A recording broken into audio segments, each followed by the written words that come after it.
Сәлеметсіздер ме, құрметті студенттер? Екінші модульдің басталуымен құттықтаймын. Бұл модульде біз материалдардың ішкі тұңғиығынан шығып, олардың беткі қабатына назар аударамыз. Бірінші тақырыбымыз беткі қабатты сканерлеу принципі деп аталады. Металдардың тозуы, бұзылуы және коррозиясы дәл осы сыртқы бетінен басталатындықтан материалдың беткі қабатын зерттеудің металлургиядағы маңызы орасан зор. Сканерлеу дегеніміз не және ол қалай жүзеге асады? Кәдімгі фотоаппарат бүкіл көріністі бірақ суретте түсіріп алса, сканерлеуші құрылғылар олай жұмыс істемейді. Сканерлеу барысында өте жіңішке фокусталған электрондық шоқ немесе арнайы зонд үлгінің бетімен X және Y координаталар бойынша нүктелеп, жол-жолмен біртіндеп қозғалады. Мұны кітапты әріптен жолма-жол оқығанмен салыстыруға болады. Әрбір нүктеден алынған жауап, сигнал келесі үлкен бейненің бір кішкентай бөлшегін құрайды. Бейне қалай қалыптасады? Электрондық шоқ үлгіге тиген кезде металл бетінен түрлі бөлшектер мен сәулелер ұшып шығады. Директор осы шағылысқан немесе жаңадан туындаған сигналдарды ұстап алып, олардың санын электрлік тоққа айналдырады. Бұл сигнал компьютерге барып, экрандағы пиксельдерге айналады. Егер бір нүктеден сигнал көп келсе, ол пиксель жап-жарық болады. Аз келсе, қараңғы болады. Осылайша, қара ала дақтардан бір тұтас бейне жиналады. Сканерлеуші электрондық микроскопия біз негізінен екі түрлі сигналмен жұмыс істейміз. Олар екінші реттік электрондар және кері шашыраған электрондар. Электрондық сәуле металға тигенде бильярд шарлары сияқты әрекеттеседі. Осы екі сигналдың табиғаты екі түрлі болғандықтан, олар бізге материал туралы мүлдем басқа, бірақ өте құнды ақпарат береді. Біріншісі екінші реттік электрондар. Құрылғыдан түскен сәуле металл атомдарына соғылғанда, сол атомның өз электрондарын орбитасынан ұшыратып шығарады. Олардың энергиясы өте төмен, сондықтан тек ең үстіңгі қабаттағы электрондар ғана сыртқа шыға алады. Сондықтан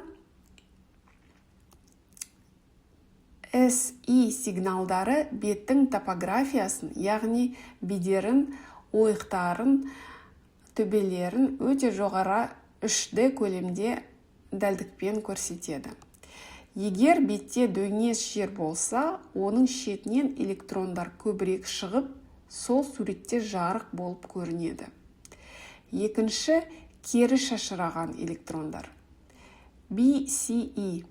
Бұлар үлгінің атомынан ұшып шыққан бөлшектер емес, құрылғыдан түскен бастапқы сәуленің өз электрондары. Олар металл атомының ядросына соғылып, кері қарай серпіледі. Мұнда маңызды физикалық заңдылық бар.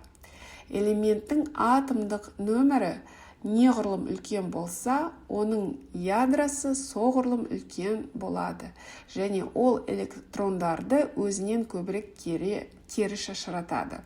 Демек, қорытпаның ішіндегі ауыр металдар суретте жарық болып, ал жеңіл металдар қараңғылау болып көрінеді. Бұл бізге химиялық талдаусыз-ақ материалдағы түрлі фазаларды бірден ажыратуға мүмкіндік береді. Дегенмен, сканерлеу тек электрондармен шектелмейді.